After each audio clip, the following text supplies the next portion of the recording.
다 함께 사도신경으로 신앙 고백하심으로 함께 예배드리겠습니다. 나는 전능하신 아버지 하나님 천지의 창조주를 믿습니다. 나는 그의 유일하신 아들 우리 주 예수 그리스도를 믿습니다. 그는 성령으로 잉태되어 동정녀 마리아에게서 나시고 본디오 빌라도에게 고난을 받아 십자가에 못 박혀 죽으시고 장사된 지 사흘 만에 죽은 자 가운데서 다시 살아나셨으며 하늘에 오르시어 전능하신 아버지 하나님 우편에 앉아 계시다가 거기로부터 살아있는 자와 죽은 자를 심판하러 오십니다. 나는 성령을 믿으며 거룩한 공교회와 성도의 교제와 죄를 용서받는 것과 몸의 부활과 영생을 믿습니다. 아멘. 찬송가 432장 함께 찬양드리겠습니다. 큰 물결이 설레는 어두운 바다 저 등대의 불빛도 희미한데 이 풍랑에 배저항해하는 이 작은 배 사공은 주님이라. 나 두려움없네 두려움없도다. 주 예수님 늘 깨어 계시도다. 이 흉흉한 바다를 다 지나면 저 소망의 나라에 이르리라. 큰 풍랑이 이 배를 위협하며 저 깊은 물이 벌려 달려드나 이 바다에 노저 항해하는 이 작은 배 사공은 주님이라. 나 두려움없네 두려움없도다. 주 예수님 늘 깨어 계시도다. 이 흉흉한 바다를 다 지나면 저 소망의 나라에 이르리라. 큰 소리로 물결을 명하시면 이 바다는 고요히 잠자리라. 저 동력이 환하게 밝아올 때 나 주 함께 이 바다 건너가리. 나 두려움없네 두려움없도다. 주 예수님 늘 깨어 계시도다. 이 흉흉한 바다를 다 지나면 저 소망의 나라에 이르리라. 아멘. 함께 기도드리겠습니다. 하나님 아버지, 오늘도 우리에게 새날을 허락하여 주시니 감사합니다. 우리의 생명을 오늘도 주님께서 붙들어 주시고 이 귀한 날 하나님의 말씀과 기도로 시작할 수 있도록 인도해 주시니 감사합니다. 하나님, 오늘 주님 앞에 드리는 간절한 성도님의 마음의 소원이 예수님과 함께 동행하는 것이 되게 하여 주시옵소서. 우리의 삶의 자리에 많은 어려움과 위기가 있지만 주님의 손만을 꼭 붙잡고 나아가는 오늘 이 하루가 되게 하여 주시옵소서. 풍랑이는 바다와 같은 우리의 인생길 가운데 주님 찾아와 주시고 안심하라 나니 두려워하지 말라 말씀하여 주시고 그 음성을 듣는 우리 귀한 성도님들 다 되실 수 있도록 은혜 베풀어 주시옵소서. 하나님 아버지, 우리의 모든 삶의 필요를 주님께서 하시고 그 모든 것을 채워주실 능력이 하나님께 있음을 믿게 하여 주시옵시고 그 하나님만을 믿고 의지하며 사랑하는 우리 모든 믿음의 권속들 다 될 수 있도록 주님 인도하여 주시며 하나님 안에서 참된 만족과 안식을 누리는 우리 귀한 성도님들 되게 아버지 하나님 필요한 모든 것을 넘치도록 채워주시기를 간절히 바라옵고 원하오며 거룩하신 예수님의 이름으로 기도드립니다. 아멘. 오늘 우리에게 주신 하나님 말씀은 마태복음 14장 말씀입니다. 함께 말씀 봉독하시겠습니다. 제15장. 그때에 바리새인과 서기관들이 예루살렘으로부터 예수께 나와 이르되 당신의 제자들이 어찌하여 장로들의 전통을 범하나이까? 떡 먹을 때 손을 씻지 아니하나이다. 너희는 어찌하여 너희의 전통으로 하나님의 계명을 범하느냐? 하나님이 이르셨으되 내 부모를 공경하라 하시고 또 아버지나 어머니를 비방하는 자는 반드시 죽임을 당하리라 하셨거늘 너희는 이르되 누구든지 아버지에게나 어머니에게 말하기를 내가 드려 유익하게 할 것이 하나님께 드림이 되었다고 하기만 하면 그 부모를 공경할 것이 없다 하여 너희의 전통으로 하나님의 말씀을 폐하는도다. 외식하는 자들아, 이사야가 너희에 관하여 잘 예언하였도다. 일러스되 이 백성이 입술로는 나를 공경하되 마음은 내게서 멀도다. 사람의 계명으로 교훈을 삼아 가르치니 나를 헛되이 경배하는도다 하였느니라. 무리를 불러 이르시되 듣고 깨달으라. 입으로 들어가는 것이 사람을 더럽게 하는 것이 아니라 입에서 나오는 그것이 사람을 더럽게 하는 것이니라. 이에 제자들이 나와 바리새인들이 이 말씀을 듣고 걸림이 된 줄 아시나이까? 심은 것마다 내 하늘 아버지께서 심으시지 않은 것은 뽑힐 것이니 그냥 두라. 그들은 맹인이 되어 맹인을 인도하는 자로다. 만일 맹인이 맹인을 인도하면 둘이 다 구덩이에 빠지리라. 베드로가 대답하여 이르되 이 비유를 우리에게 설명하여 주옵소서. 너희도 아직까지 깨달음이 없느냐? 입으로 들어가는 모든 것은 배로 들어가서 뒤로 내버려지는 줄 알지 못하느냐? 입에서 나오는 것들은 마음에서 나오나니 이것이야말로 사람을 더럽게 하느니라. 마음에서 나오는 것은 악한 생각과 살인과 간음과 음란과 도둑질과 거짓 증언과 비방이니 이런 것들이 사람을 더럽게 하는 것이요 씻지 않은 손으로 먹는 것은 사람을 더럽게 하지 못하느니라. 예수께서 거기서 나가사 두로와 시돈 지방으로 들어가시니 가나안 여자 하나가 그 지경에서 나와서 소리질러 이르되 주 다윗의 자손이여 나를 불쌍히 여기소서. 내 딸이 흉악하게 귀신 들렸나이다. 예수는 한 말씀도 대답하지 아니하시니 제자들이 와서 청하여 말하되 그 여자가 우리 뒤에서 소리를 지르니 그를 보내소서. 나는 이스라엘 집에 잃어버린 양 외에는 다른 데로 보내심을 받지 아니하였노라. 여자가 와서 예수께 절하며 이르되 주여 저를 도우소서. 자녀의 떡을 취하여 개들에게 던짐이 마땅하지 아니하니라. 주여 올소이다마는 개들도 제 주인의 상에서 떨어지는 부스러기를 먹나이다. 여자여, 내 믿음이 크도다. 내 소원대로 되리라. 그때로부터 그의 딸이 나으니라. 예수께서 거기서 떠나사 갈릴리 호수가에 이르러 산에 올라가 거기 앉으시니 큰 무리가 다리 저는 사람과 장애인과 맹인과 말 못하는 사람과 기타 여럿을 데리고 와서 예수의 발 앞에 앉힘에 고쳐주시니 말 못하는 사람이 말하고 장애인이 운전하게 되고 다리 저는 사람이 걸으며 맹인이 보는 것을 무리가 보고 놀랍게 여겨 이스라엘의 하나님께 영광을 돌리니라.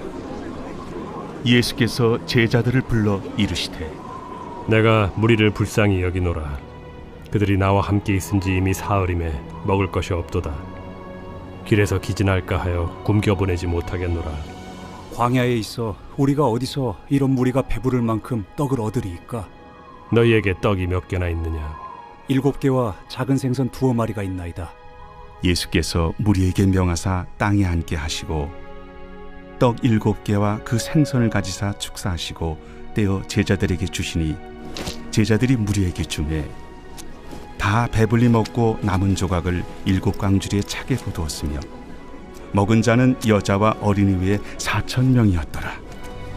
예수께서 무리를 흩어보내시고 배에 오르사 마가단 지경으로 가시니라. 마태복음 14장에서는 세 가지 중요한 사건이 기록되어 있습니다. 첫 번째 사건은 세례 요한의 죽음 기사입니다. 한 가지 이상한 점은 세례 요한이 죽었을 당시의 기사로 기록된 것이 아니라 예수님이 많은 병자를 고치시고 귀신을 쫓아내신다는 그러한 기적의 이야기들과 소문이 헤롯에게 들렸을 때 그가 죽였던 세례 요한이 자꾸 떠올랐다는 것입니다. 세례 요한의 죽음보다 예수님에 대한 소식이 헤롯에게 들렸다는 사실을 더 중요하게 기록하고 있는 말씀이라고 할 수 있습니다. 이제 예수님은 갈릴리라는 작은 동네에서 이름도 없는 존재로서 활동하신 것이 아니라 대제사장과 바리새인들과 서기관들뿐만 아니라 분봉왕이었던 헤롯에게도 알려질 만큼 예수님의 사역이 확장되었다는 사실을 보여줍니다. 세례 요한은 헤롯 왕이 그의 동생 빌립의 아내 헤로디아를 자신의 아내로 삼은 일을 책망하자 그를 잡아 옥에 가두었습니다. 하지만 하나님이 보내신 사람이라는 것을 알고 있었기에 함부로 하지는 못했지요. 그러다가 헤롯의 생일이 되었을 때 손님들 앞에서 나와 춤을 추었던 헤로디아의 딸에게 무엇이든지 달라는 대로 주겠다고 약속하였고, 헤로디아가 원하는 대로 그의 딸은 세례 요한의 머리를 구해서 어쩔 수 없이 세례 요한을 참소하고 머리를 갖다 주었다고 말씀합니다. 그리고 세례 요한의 제자들은 세례 요한의 시체를 가져다가 장사를 지냈다고 기록하고 있습니다. 분봉왕이었던 헤롯 안티파스가 얼마나 하나님을 두려워하지 않는 왕인지 보여줍니다. 그러나 여기서 주목하게 되는 것은 바로 세례 요한입니다. 세례 요한이 받은 사명은 광야에서 외치는 자의 소리로 주님이 오시는 길을 곧게 준비하는 사람이었습니다. 예수님은 날이 갈수록 흥하여셔야만 하고 자신은 날이 갈수록 쇠하기를 소망하였던 사람, 그가 바로 세례 요한이었습니다. 그의 바람대로 예수님의 이름이 흥하여지자 세례 요한은 역사의 뒤편으로 사라지게 되었다는 것입니다. 인간적으로 생각하면 자신이 세상에서 제사장으로서 누릴 수 있는 많은 혜택과 권리를 다 내려놓고 광야로 들어가 고생하다가 억울하게 죽음을 맞이했다고 말할 수 있을지 모릅니다. 그러나 한 사람의 인생의 성공과 실패는 하나님 보실 때 하나님이 주신 사명을 얼마나 잘 감당하였느냐로 평가받는 사실을 우리가 알아야 합니다. 그런 점에서 세례 요한은 선지자로서 하나님이 맡겨주신 사명에 충성을 다한 사람이라고 말할 수 있습니다.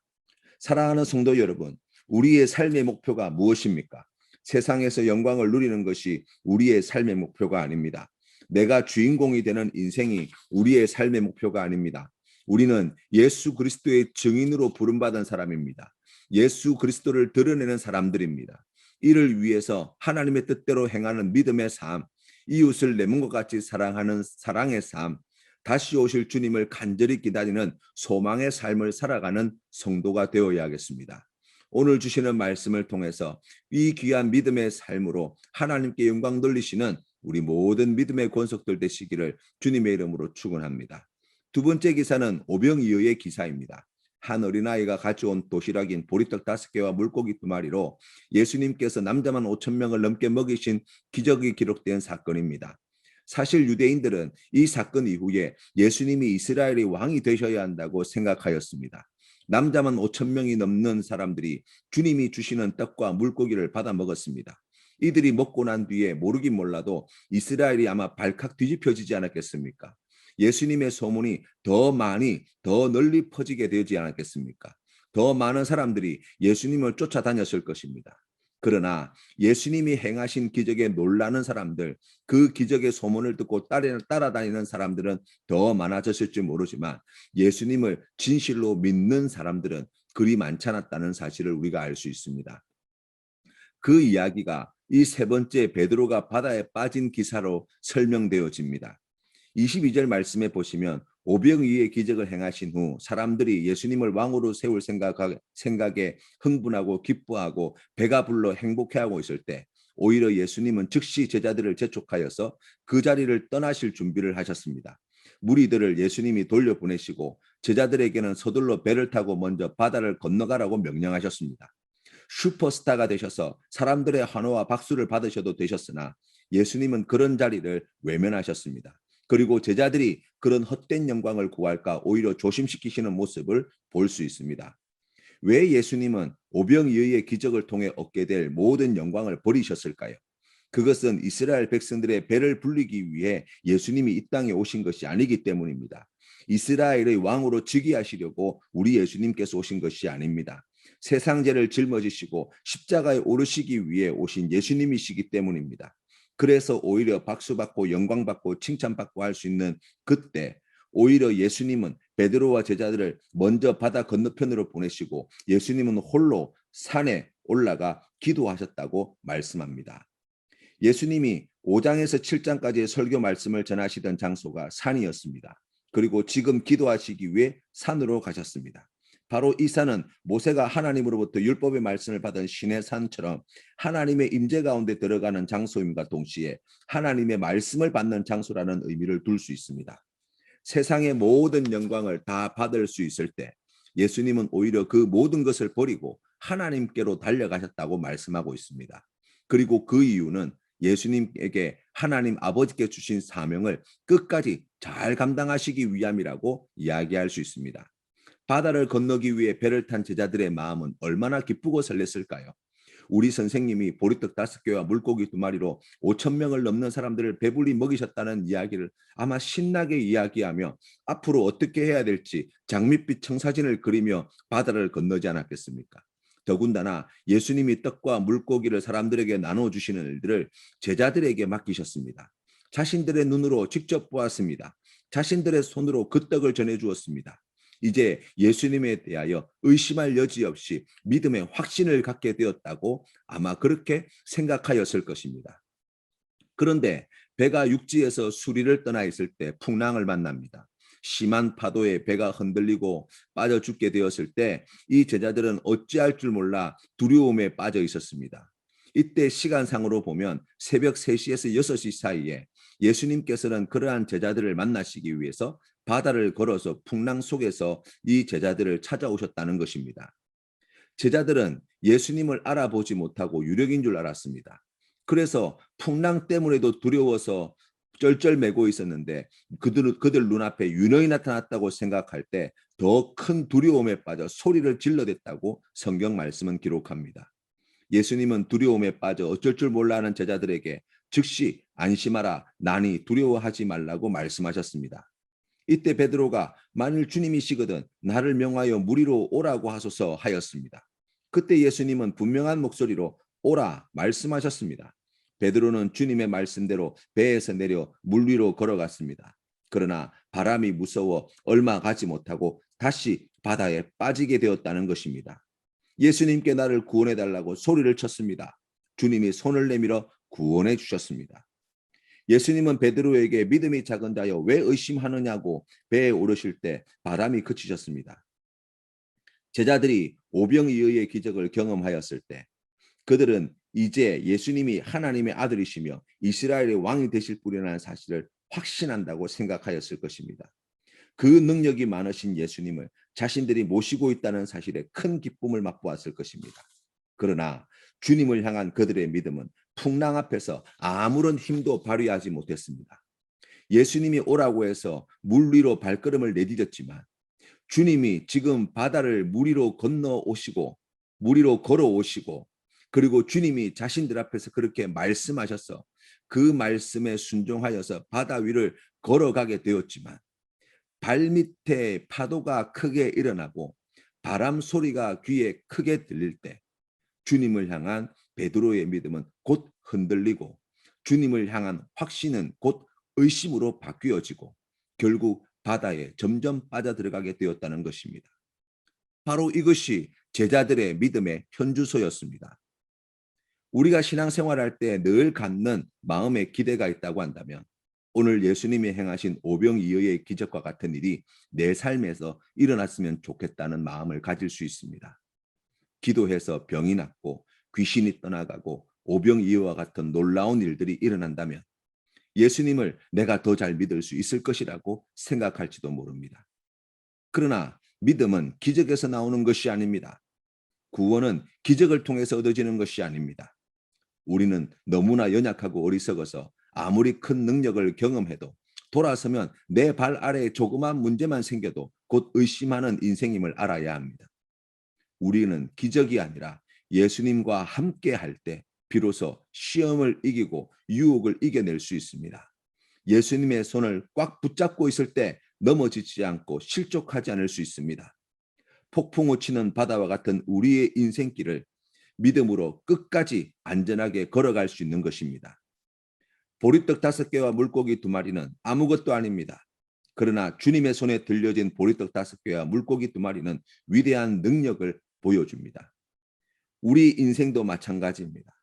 아무런 자랑할 것이 없는 인생입니다.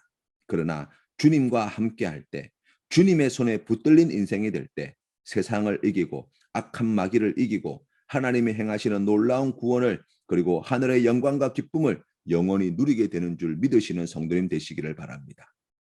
그리하여서 오늘 주님 앞에 믿음으로 나아갈 때 우리가 주님께 간절한 마음의 소원을 담아 우리가 주님께 이와 같은 은혜를 구하십시다. 주님, 제가 오늘 이 하루를 주님과 동행하게 하여 주십시오. 주님의 손만 꼭 붙잡고 나아가는 귀한 날 되게 해 주십시오. 이를 위해서 하나님의 말씀을 듣고 그 말씀을 믿고 그 말씀에 순종하는 우리 귀한 믿음의 성도님들 될 수 있도록 은혜 내려달라고 기도하시는 우리 성도님 되시기를 바랍니다. 자비가 풍성하신 하나님께서 사랑하는 성도님들의 믿음을 도우시고 그 귀한 믿음의 길로 인도해 주실 줄로 믿습니다. 주님 가르치신 기도로 예배를 마치겠습니다.